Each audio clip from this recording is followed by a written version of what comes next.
Rajagoud, happy news. నువ్వు తీహార్ జైలుకి మార్చమన్నావు. పెద్ద ఆయన ఏకంగా బెయిల్కి ఏర్పాటు చేశాడు. తీసుకో, ఈ రాత్రికి లండన్ వెళ్ళిపో. వద్దు వద్దు, నాకు జైలు వద్దు, బెయిలు వద్దు. వాణ్ణి చంపందే నేను ఈ ఊరు వదిలి వెళ్ళరు. ఎవడాడు? నన్ను ఇక్కడిలా పడుకోబెట్టిన వాడు. వాడు నాకు కావాలి. వాణ్ణి నేను చంపాలి. ఇంతకీ వాడెవడు? పేరేంటి? ఎవడో బలయ్య అంట. ఆంధ్ర కాలనీలో ఉంటాడంట. అన్యాయం చేసే మనలాంటి వాళ్ళకు కూడా ఒక్కొక్కప్పుడు ఆ దేవుడు న్యాయం చేస్తా ఉంటాడు రాజాగాడు.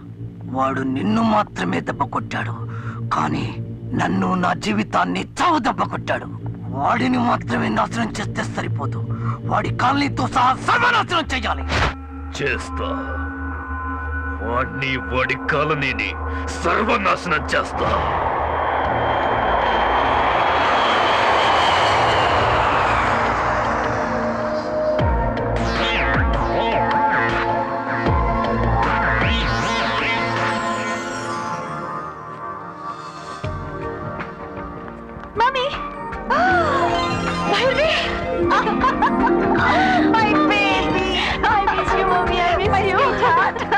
ఏం మమ్మీ చెప్పా పెట్టుకుంటూ వచ్చా? నీకోసమే వచ్చేసాను.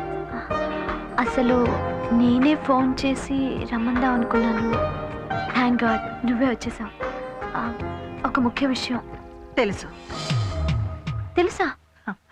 మీ హాస్టల్ ఎదురుగా ఉన్న కాలనీలో ఒక అతన్ని ప్రేమిస్తున్నావు. అతని పేరు బాలకృష్ణ. అమ్మా, ఇవన్నీ నీకెలా తెలుసు? ఎవడో రాయుడు సిల్క్ హౌస్ ఓనరట. ఆ వెధవ పని కట్టుకుని నీ గురించి ఏవేవో చెప్పాడు.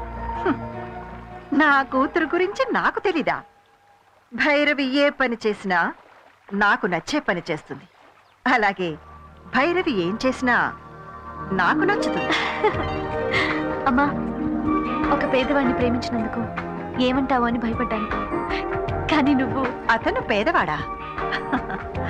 కాదమ్మా, ఎప్పుడు నా కూతురు విలువైన మనసును గెలుచుకోగలిగాడు అప్పుడే అతను నీ హృదయ సామ్రాజ్యానికి చక్రవర్తి అయ్యాడు.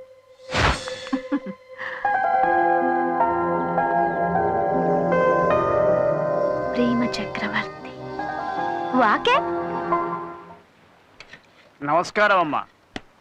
నమస్కారం. మీరు? అమ్మగారు మిమ్మల్ని పిలుచుకురమ్మన్నారు. ఏ అమ్మగారు? భైరవ్ వాళ్ళ అమ్మగారు.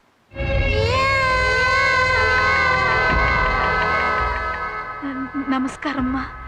కబూర్ పెడితే నేనే వచ్చేదాన్ని కదమ్మా.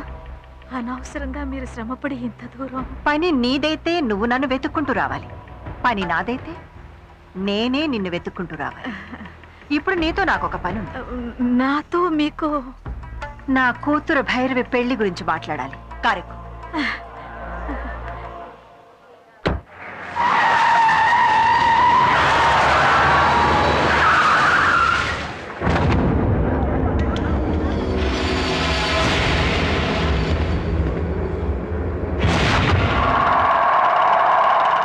ఇదే వాడి ఏరియా.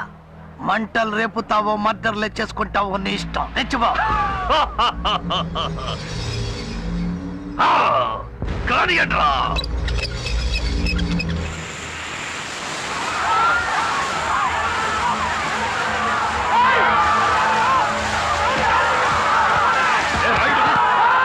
బాలయ్య ఎక్కడ? వస్తాడు. వాడికి అమ్మ తర్వాత ఈ జనమంటేనే ప్రాణం.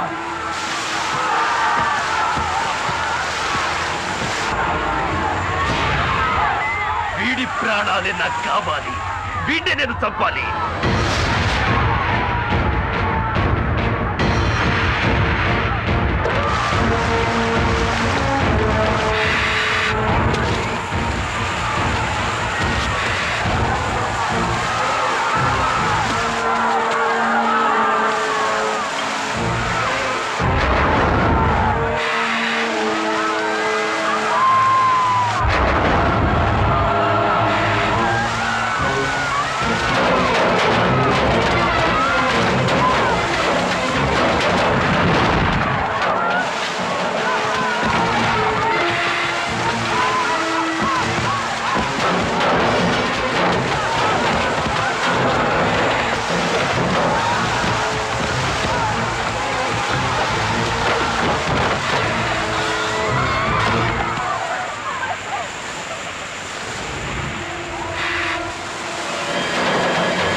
ఈ కళ్యాణ మండపం అద్దెంతో తెలుసా? రోజుకి 5 లక్షలు. 5 లక్షలా? ఇక్కడే మా భైరవి పెళ్లి నేను చేయాలనుకుంటున్నా. ఇక్కడ ఒకేసారి 2000 కార్లు పార్కింగ్ చేయొచ్చు. చూసావా ఎంత పెద్ద కార్ పార్కింగ్? మా బాలయ్య పెళ్లికి అన్ని కార్లు వస్తాయా? రా చూడు, ఈ హాల్లో ఒకేసారి 3000 మంది పైగా కూర్చోవచ్చు. అంతమందా? ఎస్. ఈ చాముండేశ్వరి కూతురు పెళ్ళంటే ఏమనుకున్నావు? సెంట్రల్ మినిస్టర్స్ దగ్గర నుంచి ఇంటర్నేషనల్ సెనేటర్స్ వరకు అందరూ గొప్ప గొప్ప వాళ్ళే అతిథులు. అవునమ్మా, బాలయ్య పెళ్లి అంత గొప్పగా జరుగుతుందని వాడి జాతకంలోనే రాసుందమ్మా. ఇక్కడ ఒకేసారి 1000 మంది పైగా భోజనం చేయొచ్చు. 1000 మందా? నా ఓటోల్లో ఎప్పుడైనా ఎలక్షన్స్ అప్పుడు 20 మంది వస్తేనే ఇరుకైపోతుందమ్మా. నిజంగా మా బాలయ్య అదృష్టవంతుడమ్మా. అవును, నీ కొడుకును పెళ్లి చేసుకుని నా కూతురుని ఇంటికొచ్చి ఏం చేయాలి? నీ హోటల్ పక్కనే ఇంకొక హోటల్ చూసుంచావా? అలాగే ఇడ్లీ ఎలా చెయ్యాలో, ఎంత పిండి వేయాలో, ఎంతసేపు ఉడికించాలో అన్నీ నేర్పిస్తావా? ఏంటమ్మా మీరు మాట్లాడేది? మా బాలయ్యతో మీ భైరవి. నా కూతురు పేరు చెప్పడానికి నువ్వు ఇంత తడబడుతున్నావే. నీ కొడుకు పేరు నా నోటితో అనడానికి నాకు ఎంత అసహ్యంగా ఉంటుందో నీకు తెలుసా? మీ అమ్మాయి మా బాలయ్యని ప్రేమించిందమ్మా. ఈ చెత్త కథలు నాకు చెప్పకు. మీలాంటి వాళ్ళు ఎలాగోలాగా ఒక అందమైన అబ్బాయిని కనడం, వాడిని అచ్చోసిన ఆబ్బోతులాగా పెంచేసి ఊరి మీద వదిలేడు. వాడితో ఒక అందమైన డబ్బున్న అమ్మాయిని పట్టుకోమనడం, ఆ అమ్మాయి ఆస్తిని కాజేసి మీ అందరూ హ్యాపీగా సకుటుంబ సపరివార సమేతంగా సంతోషంగా సెటిల్ అయిపోవడం. లండన్లో మగవాళ్లతో కూడా వ్యభిచారం చేయిస్తుంటారని విన్నాను. కానీ ఇండియాలో, అది ఆంధ్రాలో ఈ పని మొట్టమొదటిసారిగా మొదలుపెట్టిన ఆడదాన్ని నిన్నే చూస్తున్నాను. దీనికి పేరేమిటో తెలుసా? Mail prostitution.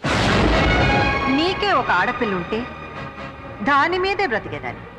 కొడుకు కాబట్టి ఇలాంటి బిజినెస్ మొదలుపెట్టా.